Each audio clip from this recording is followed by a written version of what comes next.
Miki, ovo nije reality show, nego Split Happens, a da se sad slučajno nalaziš ispred žirija nekog popularnog hrvatskog reality showa, kako bi se ono u kratkim crtama opisao? Ja uvijek rečem da sam Vrbanjanin koji živi u Splitu, a radi u Zagrebu. Otprilike je to ukratko tako. I bavim se malo poezijom u slobodno vrijeme kad imam. Neka. Odakle ime Miki? Je to po kapetanu Mikiju ili? Pa zapravo moji su generacijama bili Mikule i Antoni. I kako ima dosta bratanića u Vrbanju, onda je moj otac valjda odlučio da pismo jednome od Mikula ne šeta okolo po kućama, nego reka je moj će sin biti malo drugačiji, pa mi stavio ime Miki, ali zapravo ja uvijek častim ime Mikula, tako da se u novo vrijeme kad se kolendavalo, jer uvijek se kolendavalo meni ka Mikuli, jel? Pišeš poeziju na dijalektu, na čakavici. Ko je tvoja publika, kome se obraćaš? Misliš li da još uvijek ima onih koji te možda bolje razume nego ovi drugi? Većinom pišem na čakavici, znači na vrbanskoj čakavici, jel? Naravno da je to jedan mala domena u kojoj ja pišem, ali ipak pored te vrbanske čakavice izražavao sam se u splitskoj, recimo to tako, urbanoj čakavici i u standardnom hrvatskom jeziku. Jel? I mislim da nekako što vrijeme odmiče, da ljudi zapravo pokazuju interes za čakavicom. Ja mislim da polako sad već osjećaju da ona polako se gubi i da se nekako sad kao da se bude, pa kao da, eto, žele zaista, prepoznaju njezinu vrijednost i žele je ponovno na neki način valorizirati. Mislim da se previše to razvodilo. Je li čakavica osuđena na odumiranje? Ma svaki jezik je živ, jel? U ovom suvremenom svijetu kada ljudi više komuniciraju, jel? Onda naravno da jezici polako između sebe se isprepliču, gubi se ta razlika, na primjer između mjesta, ne znam, Vrbanj na otoku Hvaru, Risnik ili bilo koga druga, je nekad davno bila velika razlika. To ste mogli osjetiti i čuti. Danas je to sve manje i manje, jel? Na kraju krajeva je ovdje u Splitu, danas bi bilo teško definirati nekakvu splitsku čakavicu. To je sve nastaje jedan paštroć onako, jel, svih tih jezika. To je normalna stvar. Jel. Naravno, može se reći da čakavica odumire, ali isto tako mislim da uvijek će biti ljudi koji će vrlo rado potegnuti onaj svoj, jel, domaći jezik. Osim poezije, izdao si i riječnik. O čemu se radi? Nisam baš objavio riječnik samostan, jel?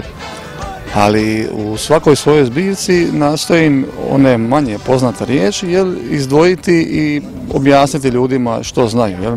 Tako da ja sam napravio jedan korak sada možda više i na svojoj internet stranici sam skupio sve te riječnike iz svih tih do sad objavljenih zbirki i onda sam to, jel, objedinio u jedan svoj skroman riječnik, opet napominjem samo onih riječi koji su se upotrebljavali u tim zbirkama manje poznatih riječi. Siguran sam da će neki ljudi, eto, koji su se više posvetili tome, koji imaju možda više vremena, nadam se da će možda jednog dana i neko to objaviti, možda riječnik ili vrbanskog ili hvarskog govora i tako. Ja bi stvarno imala šta napisati. Od čega ti živiš osim od pisanja poezije? Od toga se ne može baš nešto zaraditi, ali može se uživati, a od čega živiš ono da možeš baš živjeti? Pa evo, interesantno, to se svak smije, ali zapravo ja sam radim u jednoj američkoj korporaciji, znači u informatici radim i jedan sasvim druga domena, jel? Meni je ovako jedan lijepi hobi, jedan, rekao bi, ventil, jel, u tom svom poslu. A što se tiče zarade, jel, poezije, to je ovako vrlo simpatično pitanje. Vrlo je teško danas uopće objavljivati zbirke, a kamoli nešto zaraditi. Žao mi je. Koliko se u današnjem hrvatskom društvu, kako je, vredno je vaš posao? Mislim da se poezija prilično malo čita. Jel? Nego mi se čini da se više ljudi, pogotovo ova dijalektalna poezija, da se više ljudi nekako u njoj traže neke one stare, nepoznate riječi, tako da mimo njih prolazi ona stvarna riječ, ona smisao te poezije ili te pjesme. Onda s druge strane opet, evo, neko moje iskustvo kada se napravi neka promocija, kada se napravi nekakav happening, nešto, da to bude super posjećeno. Znači, čini mi se da ljudima nešto fali, nešto fali ljudima, jel? Znači nije baš da ih ne interesira, jel? Ne znam, stvarno ne znam. Osim što dobro pišeš, dobro i pivaš. Piva si čak i u kulturno-umjetničkom društvu Filip Dević.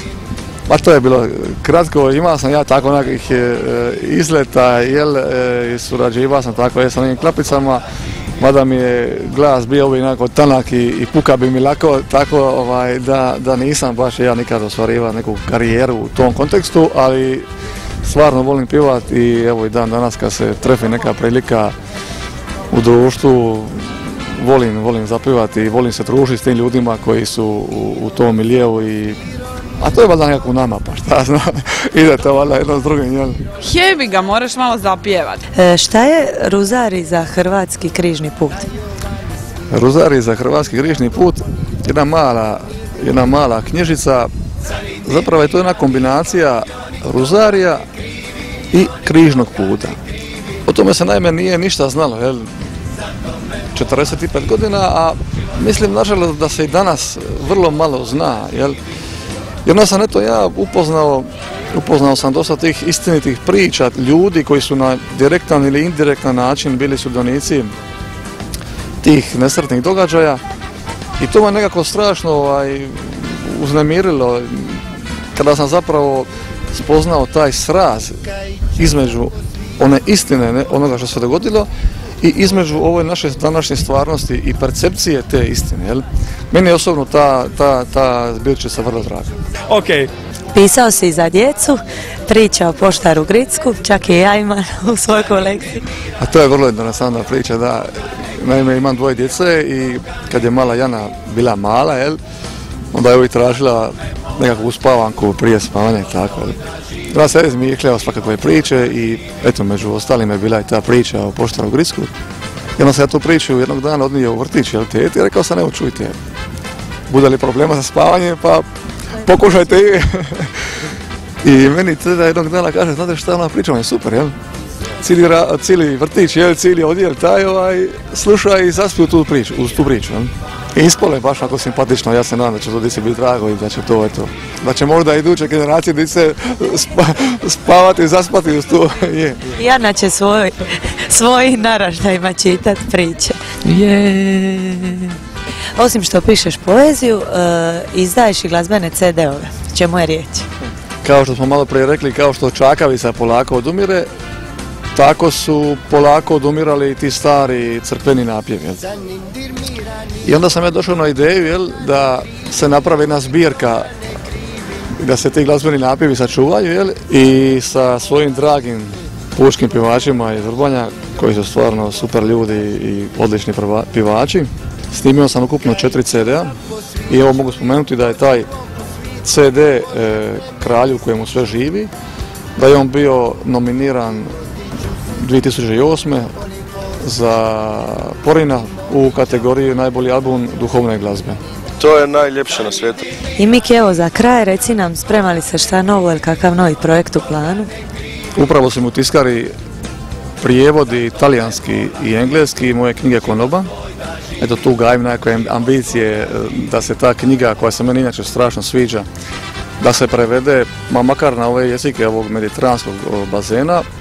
Imam ideju napraviti jedan zapravo projekt u suradnji sa etnografskim muzejima, jer i u Hrvatskoj, a i van u svijetu, da se predstavi ne samo knjiga Konoba, nego da se predstavi konoba kao pojam, jel? Da se predstavi Dalmacija i Hrvatska uz to. Jel? I evo mogu sad najaviti da u mjesecu svibnju, ne znam još točno koji datum, biti će predstavljena knjiga Konoba i priča općenito o konobi u etnografskom muzeju u Zagrebu. I to će biti svojevrstan, eto, možemo reći, pilot projekt, možda ako bude sreće i za te ostala ta predstavljanja. Ja se bar nadam i po svijetu.